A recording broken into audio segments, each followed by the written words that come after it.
Hey friends, welcome back to my channel. Today I have kind of a double hitter video. It is a sewing tutorial, also a product review, kind of. Not necessarily a review, but kind of a product testing. And so if you watched my mail opening video from December 31st, you saw that I got the Wawak specific Tex 45 and Tex 70 threads that are called Optipop, I assume, I'm not real sure how it's spelled. I'll link it all below. But so in today's video, I wanted to test out this Tex 45 Optipop thread. So this is quite a bit thicker than the Gouda 120, which I've been using for several years. And it's extremely thicker than the Aurifil that I used to use 100 years ago. That being said, 45 is not nearly as thick as the 70. So yeah, this video is just going to be me making a tall wallet using this thread. I really like it. Spoiler alert, I really like this thread. It's nice and shiny. It's super strong. It burns really well. So yeah, it is a polyester bonded Tex 45. This cone is 3,000 yards and the color is burgundy and it's 45685. This thread I got to go with my eggplant cork. It's not a perfect match, but I really like the difference, the color variation. And I'll show you. So this is the wallet that I make in today's video. You can see the thread. It's nice and eye-catching, but it's not like overwhelming. And upon closer inspection, you can tell that it doesn't match the eggplant perfectly, but it is a really nice complement. And for those of you that have not ever seen my tall wallet or made it, it is a 10 recessed card slot wallet with one ID slot, 2 cash areas that also fit checks, and then 1 zipper coin pouch along the back. And then it all closes with a magnetic snap. So yeah, if at any point you are enjoying this video, please give me a thumbs up. And if you are so inclined, press the subscribe button down below and follow me so you can be alerted when my new videos are published. Thanks for watching, and I will see you at the end.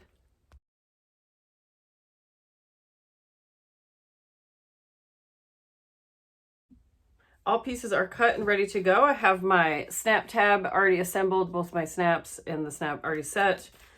I have my card slot panel and I'm using RFID in this, so I went ahead and glued that down, and then I have double stick tape underneath all of the lines and then one longer piece here above to hold the recessed card slot material. I have this side ready to go. You can see I have my vinyl already cut in there and all of my card slots of my RFID material. And then you do not add double stick tape here yet because we're going to stitch around that, and you'll see that in the construction part whenever I go to the machine. I have my zipper box cut out and a zipper inlaid ready to go, and then this is my lining panel. And then for my ID window, I'm using this fun little print here, so it'll look like that. So now I'm going to go over to the machine and I'm going to bring my card slots and my zipper box area and my magnetic snap. I'm also going to bring my ID window and glue so that I can, once I stitch around my ID window, I can go ahead and glue this and let that dry while I assemble the other parts. And I'm using this Wawak thread. Now this is what they sent me in my little unboxing video. If you haven't seen that, I will link to it. But this is a Tex 45 and it's the color burgundy, and it is specifically the Wawak Tex 45 thread. It's called Optipop, and that's what we're going to be using today. So this is going to be slightly thicker than my Gouda 120 and slightly thinner than the Tex 70 that I have also been using. And I get a lot of questions about this, so I'm going to go ahead and off the rip say I always make a bobbin in the same thread that I'm using in the top, just to avoid any tension issues. Because if you have a thicker thread on top and a thinner thread on bottom, what's going to happen is it's going to be in a tension war. It's going to be pulling on each other, and it's going to make your stitches look not beautiful. So I'm going to match my bobbin thread to my top, and I will meet you over at the machine. So I have to make a bobbin with this thread, and so I just wanted to talk about that for a second. I'm using just my regular bobbin. I don't know why I'm brain farting on that right now, but I'm just using the regular stainless bobbins that came with my machine, and then my regular bobbin case. I have not adjusted the tension on this case. If you do need to do that at your own accord, I am not going to tell you to do that. I have not done it, but this little screw notch right there, that's the bobbin tension. If for some reason you need to, that's how you adjust your bobbin. My tensions on my actual machine, see if you can see it. This one is right here, almost at the 3. Don't mind all of the dust and grime from sewing. And then if you look at my presser foot tension, it's right above the halfway mark. These are the settings that I always have my machine on. I never change them. I do not mess with my tension if I can at all avoid it. I have gotten myself into some major jams in the past with old sewing machines by messing with tension. And so I have found that if you just focus on your needle size and stitch length, I can alleviate most of the problems that I run into with tension doing that.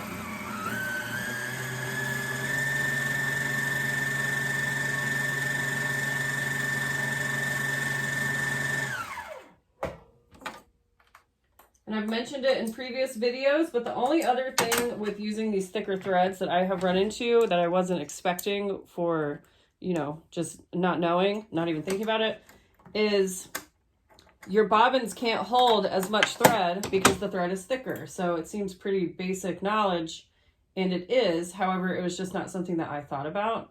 So if you're working on a big project, so you're working on a steel tote or like a large bag, you're going to want to go ahead and make several bobbins so that when you inevitably run out in the middle of a stitch line, you can just swap it real quick. The only other thing that I have also learned is my automatic thread cutter does not like to cut it, so I always snip it. Okay, so here we are. I'm going to go ahead and start sewing my snap tab. I'm going to try to move you a little closer so hopefully you can get a better view. My goal is to not hit the camera, but I apologize in advance if that happens. Probably will.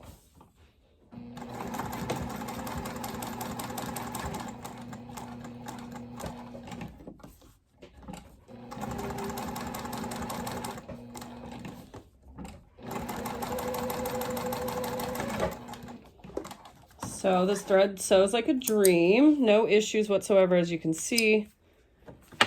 And this is what it looks like. What I like about these thicker threads is that it's really prevalent and you can really see the thread, which I enjoy. I generally use a longer stitch length when I'm sewing with these thicker threads. Right now I'm at 3.5. I'm going to bump it up to 4. It's a little close. It's a little tight here. I was sewing in a zipper before with the other threads, so that's why I lowered it. But yeah, so here we go. Okay, I moved you, so I figured this might be a better angle. It's really hard because obviously I have to use my hands to sew, and so they end up being the star of the show in these videos. But so maybe this elevated view will help. Let me know. So I'm gonna start by sewing in my ID window so that I can get my backing glued down and let that dry while I sew the other pieces.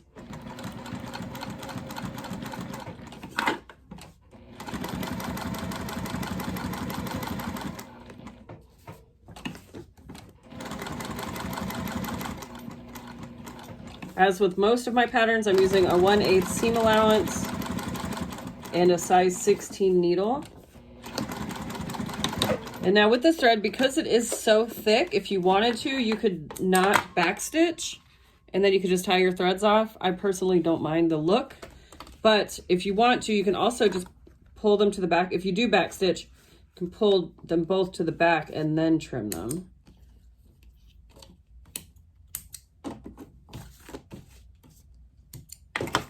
So that's what the window looks like. And now I'm going to do a little dummy stitch here under this bottom row.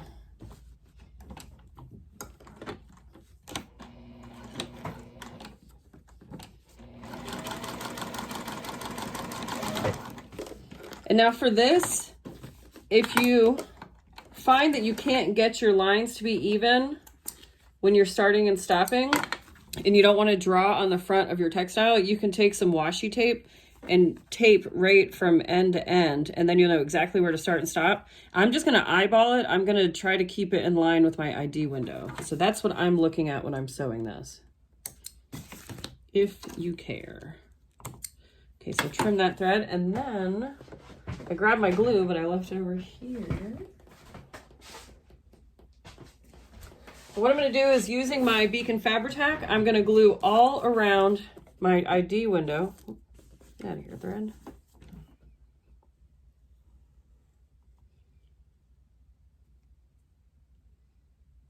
And I'm going to put a decent amount of glue because this doesn't get stitched down. So we're relying on this glue to hold this piece in place. And then I'm going to take my ID window backing here, and I'm going to lay it in. And the right side, if you're using a directional fabric, the right side goes toward the top of the card panel. And I like to align it here along the card slot. And then I just kind of evenly apply pressure all the way down, push out any air bubbles. And then that's what it looks like from the front. And now I'm going to set this to the side, and we're going to move on to something else to let that glue set. I'm going to go ahead and stitch in my zipper. I'm going to start here on my zipper teeth, so then when I'm back stitching, it blends in. And I always back stitch over my zipper teeth because, you know, people are really hard on their stuff, and I don't want the zipper to ever come off, or the zipper pull rather.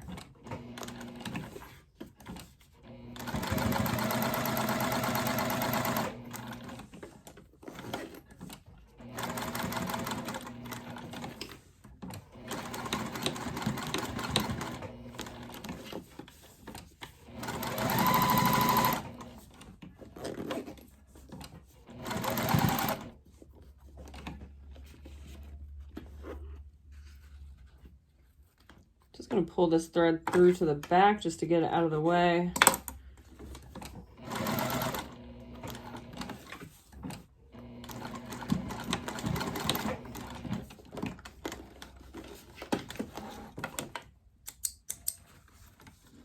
Trim those threads, and then this goes to the other side of the table, and we will trim down the zipper tape next. Okay.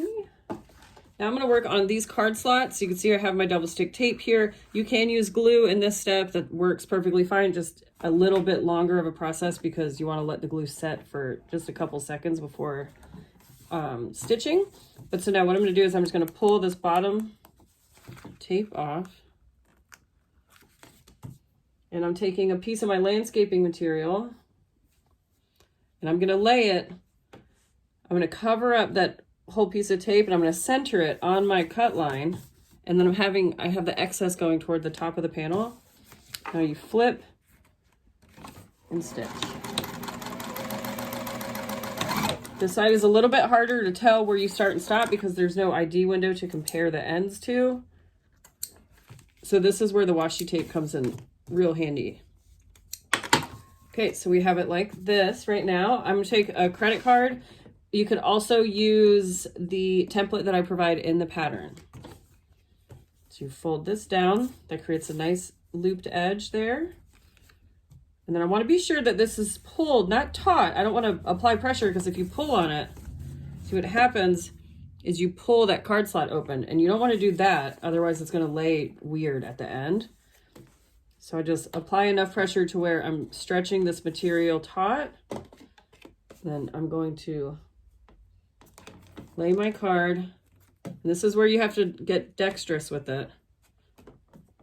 But you lay your card, figure out where you want the fold to be. I keep one finger on the fold down here, and then with the other hand I peel the tape.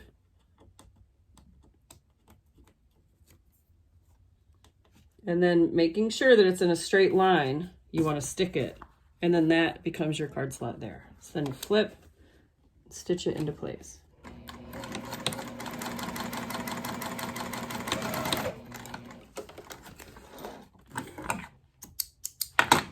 Okay, and then we're just going to repeat the process all the way up. So pull this back down toward the bottom.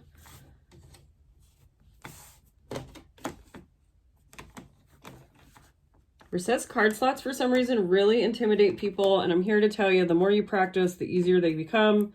You can make these in your sleep once you get comfortable with the process. And they're so easy to incorporate on other patterns. So if you are one of those people that finds yourself a little nervous to try this, go for it, because you got to start somewhere, and you're only going to get better the more that you practice.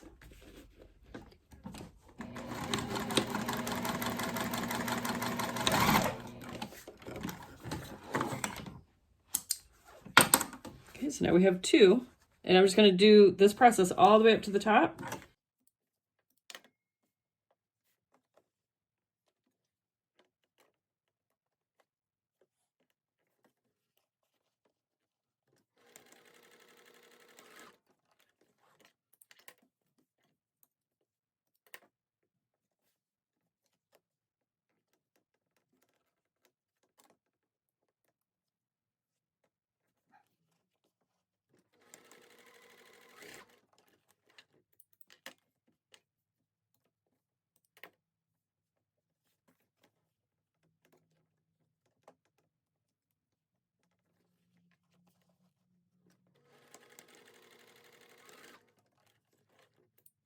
Okay, so because I cut my landscaping material on the Y or the 36-inch side, and it's not quite enough to make it all the way through every card slot. So I always have to piece one little section to complete the card panel. I'll show you in just 1 second closer. Just gonna trim all my little threadies here. So this is what the card slot panel looks like. Here are all my card slots. Now I still have one more that I need to make here at the top. And so you can see when I lay this excess down, I don't have enough. So I'm just gonna pull this section up toward my presser foot here and take another piece of landscaping material and piece them together.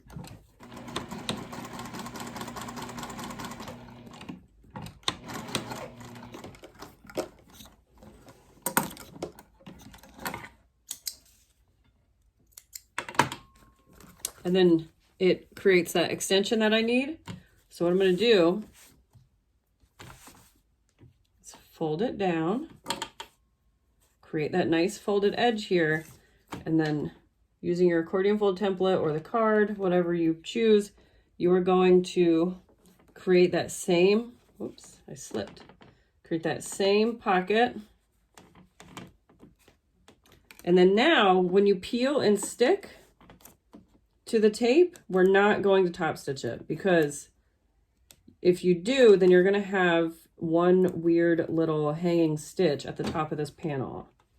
And if you don't mind, then you can do that. That's totally up to you. But I like to just tape it or glue it really well into place there. And then I fold back the excess here, create a finger crease, and then trim it. And then you'll see, so mine's trimmed just right about, I don't know, 3/16 of an inch from the top panel there. And then I have all of my card slots.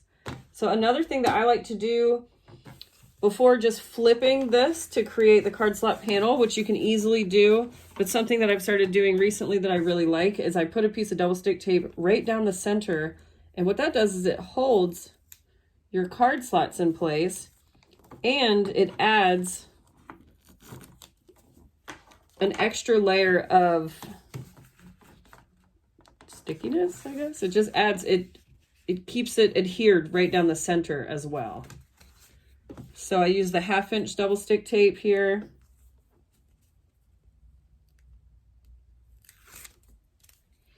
And then I'm gonna fold and line up all of my edges as best as possible here. Apply some pressure, and this is what it looks like right now. And now I just need to top stitch down this side here.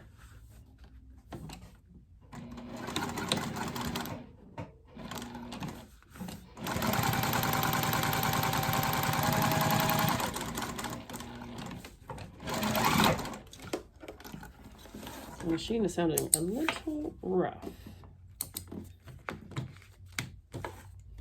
Might be time for a nice deep clean for this lady. She puts in a lot of work.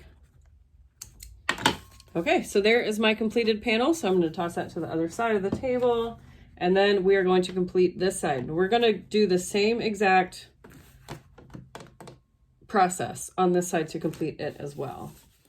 And usually I have a roll of double stick tape over here, and I'll just add a piece of tape below here now that we have the ID window adhered, but I don't have thin enough. I don't want to use that 1/2 inch.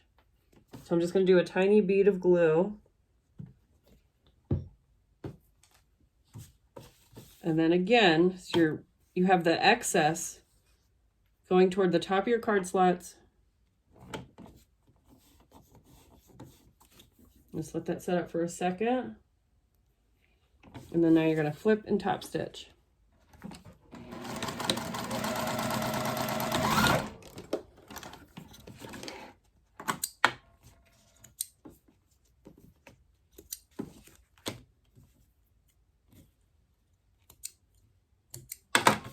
And then so even using glue, it looks the same exact way that it does when you use tape. Another unknown, or not really unknown, but an added benefit of using glue when you're making the card slots is that when you pull the excess down toward the bottom and you apply pressure on this folded edge here, that glue kind of seeps through this landscaping fabric and it holds it into place once it dries. So that's just a little perk of using glue over tape.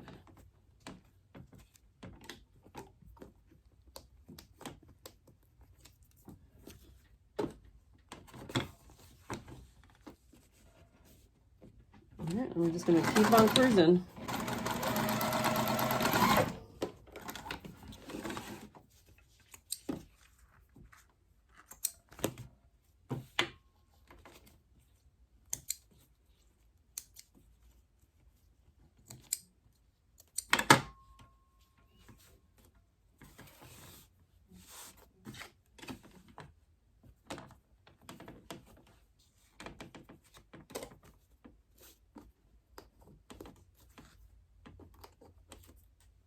Sorry about the lighting in here today. It is a really drab day outside. We've been getting tons of rain. We had a thunderstorm last night.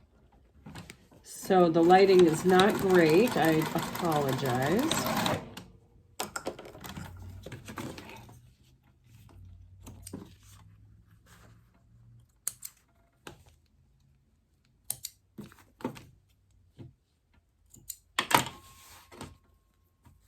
And so the best thing about, it's kind of annoying on the other panel that you have to piece the card backing material, but what I've found is that if you cut 2 strips of the 36-inch side and you make the other card slot panel and you have to piece, we're going to have just enough to do this card slot panel. So 2 strips of the 36 will do both panels.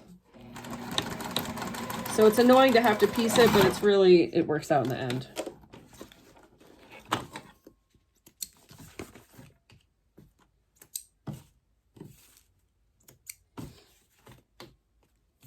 Okay, so we are to the top card slot. And so just like before, I'm going to fold it down, create the nice edge, lay my card down to create the fold.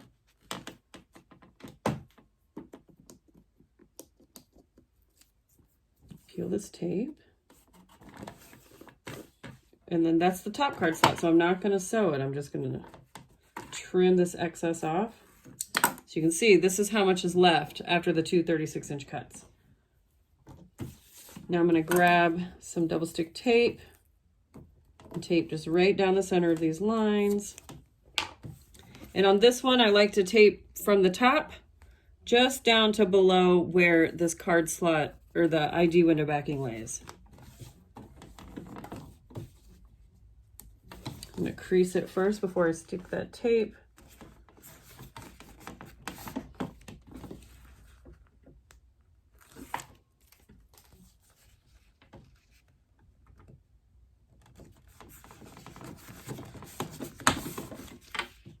There we go.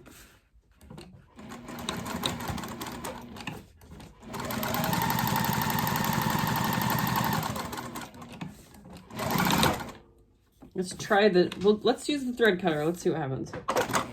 See, you can see how it stutters. It doesn't like it. And then what it does is it pulls the thread because it recoils. The tension recoils all the way through. And what happens is it pulls it basically out of the needle. So yeah, don't use the thread cutter. But now you know what happens if you do. Okay, so just trim these threads up. And then this is what that panel looks like. I really love how the colors in the ID window backing pull out the color of the thread. And they're all purple tones, but different. Same, but different. So I just wanted to show you, I was investigating this zipper panel that I had sewn in when I got over to the other side of the table, and I just wasn't pleased with it. I just figured I'd show you. I just went like super high on this one side, and then it came, let me zip it, that'll help it. But I sewed it super high on this side, and then it came down at an angle, and it was really close down here, and then it did that on this side too. I overextended and came way down here, and then when I ended, it was nice and tight on the 1/8 seam, and I just wasn't super pleased with it. So just wanted to let you know that just because I'm sewing on camera doesn't mean that I'm doing it right, and it means that I use my seam ripper all the time. So I just went ahead and pulled out those stitches, and I'm gonna re-stitch my zipper box and try to get it to look a little nicer. I never did extend my stitch length like I had talked about before, so I'm gonna go ahead and do that now. My goal when I'm sewing in my zippers is to have the left side of my foot be touching the right side of my zipper teeth all the way around. And then I know it's gonna be nice and even and it's not gonna be all cattywampus. But so that's what I'm looking for when I'm sewing the zipper box.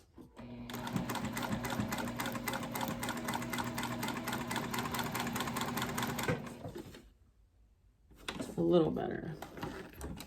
It's just hard not to overshoot when you're stitching across the short side, when you're trying to hit the edge of the zipper teeth. So there we go. That's better. And then, of course, move the zipper pull out of the way. I don't know what my dogs see outside, but they are unhappy right now.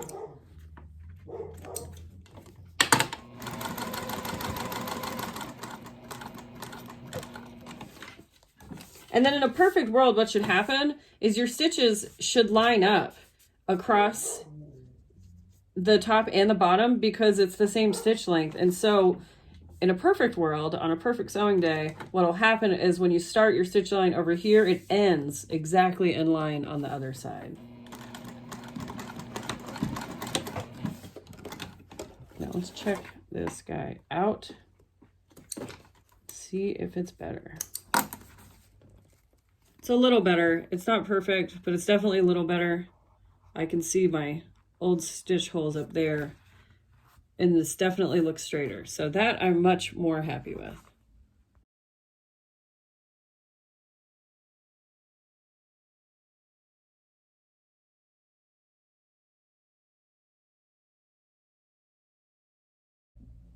Okay, so we need to trim our zipper tape down. So I'm just gonna, from the right side up, fold this edge back and leave about a 1/2 inch from my stitch lines here. Do the same on this side. I need to get my scissors sharpened because I cut zippers with nice scissors. So this is what it looks like along the back side now. And then of course you can burn your little threads. So this thread burns really nicely. And then also if you want to, you can burn just the edge of your zipper tape as well. And that will stop any little frays from happening. There's that. So now we can trim up. Just need to trim my little corners off here. Do that on both of them. And then what I'm looking for on these panels is I want their edges to be as perfect as possible.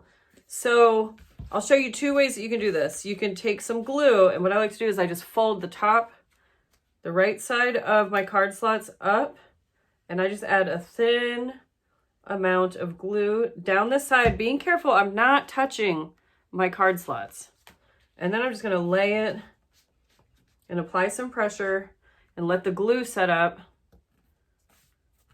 And then the other thing that I like to use instead of glue is a piece of double stick tape in that same area. I'm just gonna cut a piece of tape and then I'm just gonna lay it just on the sides. And now the reason I don't go all the way to the bottom is because I'm gonna be trimming those little corners off. But so I like to adhere these edges so that when I'm stitching them down to this lining panel, they're not just flying around all crazy.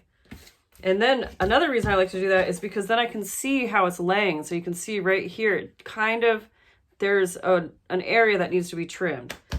So this is why I use the double stick tape now, because the glue just seems to take forever. Even though that's really quick drying glue, it's not as quick as double stick tape. So I'm gonna let this set up while I trim this card slot panel. And now I'm not trimming anything exponential. I'm just trimming to where it's a nice straight flush line and to where this overhang isn't showing. And you just want to be sure that it's nice and straight, and then always hold your rotary cutter up straight. If you hold it at an angle, it's going to trim your pieces at an angle, and it's not going to be a straight flush line. So there we go. That looks a lot better there. And then the same thing, I like to check my tops and bottoms as well, and those look good. And then just burn any little fuzzies and any little threads at this point. I also like to just kind of hold the lighter to the edges of where I started and stopped sewing my card slot lines, and it'll just singe the edge of the thread there. So now this pocket piece is perfect, and we can check out this side. So this one looks pretty good. There's just one little tiny area there, so I'm just going to trim it up. But I'm just going to barely shave it off. But it has to be enough to where your rotary blade can catch it too. Otherwise, you're just going to mar it up even more.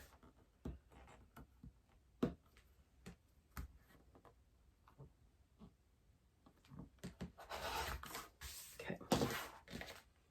Check the top and bottom. Looks good.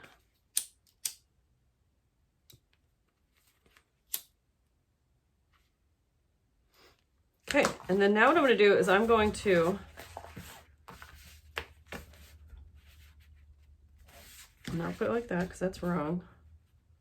I'm going to attach my card slots to my lining panel. Now you can use double stick tape for this if you want to. You can use glue. Again, totally up to you. Because I have it, I'm going to use 1/8 tape, and I'm just going to tape around the 3 edges. And I'm taping just slightly in from where I'm going to stitch in hopes of avoiding the tape line. But if your machine doesn't care about tape, which mine's pretty okay with it, but you know, preserve the needle as much as possible is my take. But if your machine doesn't care, then you can lay your tape directly on the edge, or you know, just outside of the edge, and sew right through it. Totally up to you. Okay, so here is that. And then the card slot panel goes on the right. And you want to pay attention to the measurement because one measurement is the same height as the card slots and the other one is not. So make sure you're paying attention to that. And this is what it's going to look like. So I'm going to go ahead and stick these down.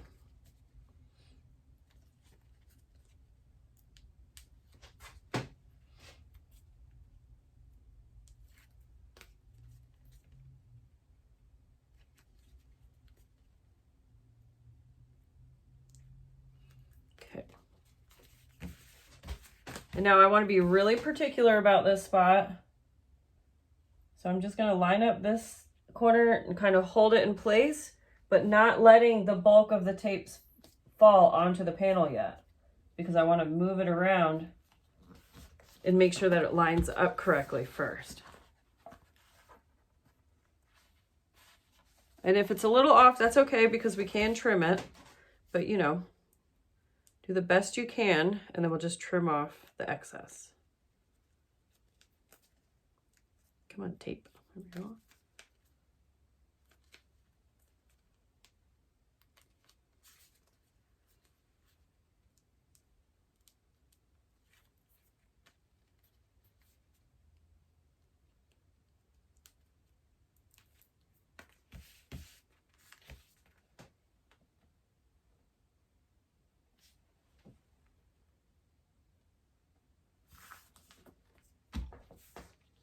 Okay, So there's the panel. And now I have just a touch excess up here. So I'm going to trim this section. Ta-da! All right, so now we need to trim up our snap tab.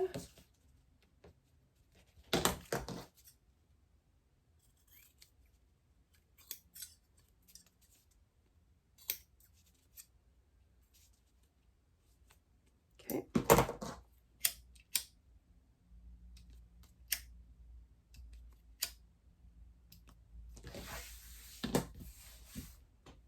And then I have my snap tab marks made here. I'm just gonna put a little piece of tape.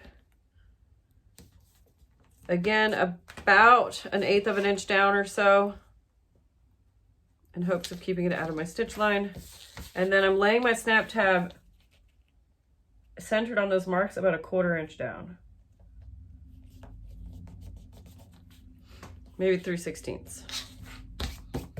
And then I have my magnetic snap marked down here, so I need to get that installed. And then we're ready for final assembly.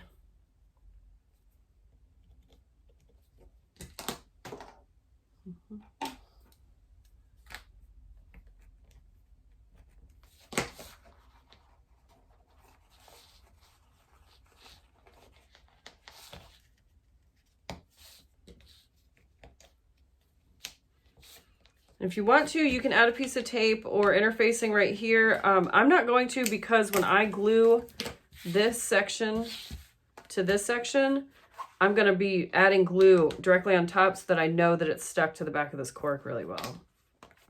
I'm just going to check my layout real quick before I move on, because I have definitely jammed myself up at the end. And then also another issue that I have mostly with my brass magnetic snaps is I have 2 different sizes, and sometimes I don't get the matching set and I don't figure it out until the end. And yeah, I just did that last night, so really fresh on my mind to remind you about. Okay, so now this exterior panel is done, our interior panel is all assembled, and we need to glue these 2 together like so. And for this, I do use glue because I want to leave this box open, and I don't know, I just feel like putting a bunch of tape down here, it just takes forever. Gluing this section is a lot quicker. I bounce back and forth between my tape and glue a lot. So you can see I left a large box open.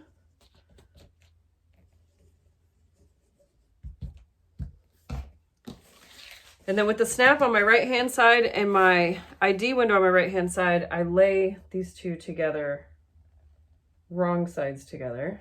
And so I like to flip. Usually I'm a little bit off. And then at this point, this back piece is a little bit easier to maneuver because it's only 1 layer compared to the card slot side where there are several layers now. So I just shift it around until all of my edges meet up. Now I need to trim my corners. And at this point, if I have any sections like right here, you can see there's a little bit of overhang right here. I will trim that before I move on, so that when I'm sewing, it's nice and even.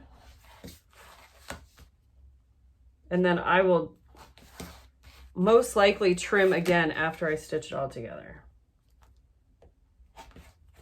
So you can just take one last peek at it. I really like to make sure that this side with the snap and the zipper tab, or the snap and the zipper pouch pocket, that this side is the really straight side, because this is the one that's really hard to trim. If after you sew it, this is the side that's messed up, it's gonna be weird to trim. So you'd rather have the excess and the trimming part to be on this edge here. So this is what it looks like. So now we just need to go to the machine. We're gonna stitch all the way around, and then I'm gonna stitch my coin boundary box on the main panels.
Okay, so all stitched up.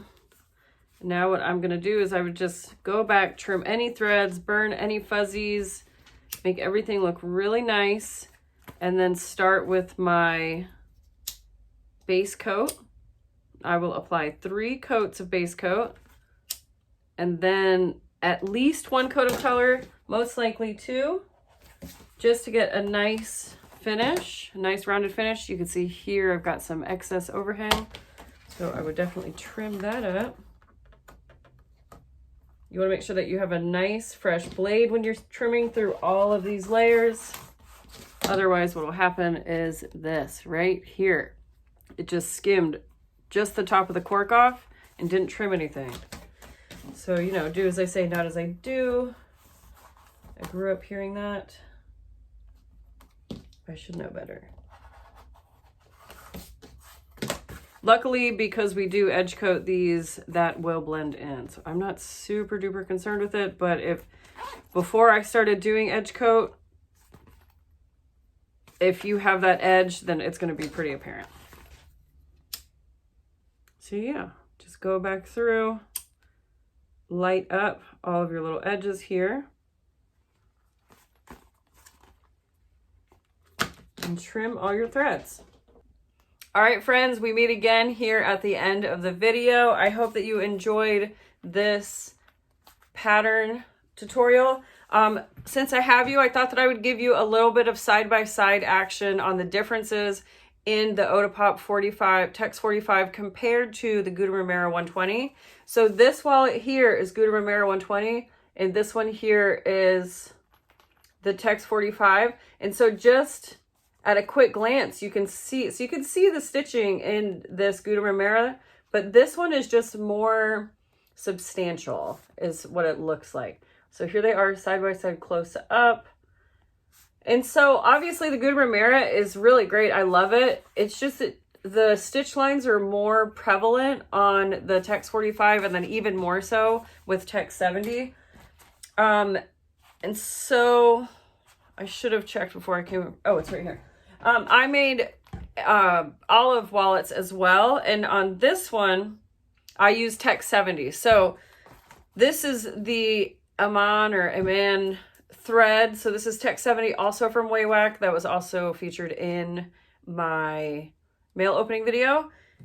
So Tex 45, Tex 70, here's the differences. And then, so here's the Tex 70 thread. So you can see again, just really kind of substantial stitching there. And then here is the Gudrun-Ramera 120. So it's a pretty obvious difference if I say so myself. And then let's do a comparison. Here is the Tex 45 and the Tex 70. So the 70 is definitely more obvious, which I really like. If you're a new bag maker, seamstress, sewer, whatever you want to call yourself, these are going to be really obvious mistakes. If you mess up, it's going to be obvious because the stitching is so robust. However, you can always pull it out. You can steam the holes out of your cork and you can try again. So don't let that dissuade you from trying it out. But yeah, so I hope that you enjoyed my comparisons. Let me know below what you think and if there are any other videos that you want to see specifically, especially using these threads, and I will do my best to get them out. Hope you all have a wonderful day. Thanks for watching. Bye.